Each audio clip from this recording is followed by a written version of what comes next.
what I'm going to do is I'm going to cut it out with the razor blade, and we're going to remake this mask. We're going to completely remake the mask. Let me put on my gloves. We're going to probably build up on it. I kind of like the way it looks. The paint, my kids did the paint. It's whatever. I'm not going to cut the eyes just yet, because I am going to remelt it. And so we're going to see what happens with that one. And that's part of the fun, is trying to see what happens with it. That's what I love about this plastic also, is that you can always remold it. You can always add on or take away or even change it up completely, because the plastic, it allows you to do that. This is kind of the reason that I chose this, because I did try to do some foam crafting at one time. The foam craft, I didn't. It was too expensive for me to really take down as a hobby.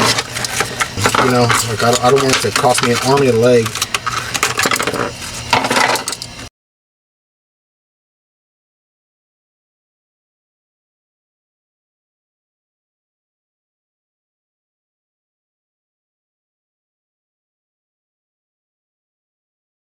My main tools would be the heat gun and the razor blade. The wood burner helps me out a lot though.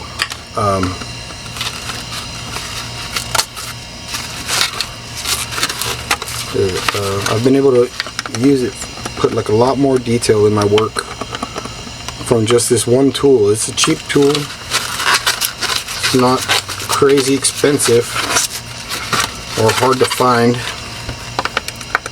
Sell it at Walmart.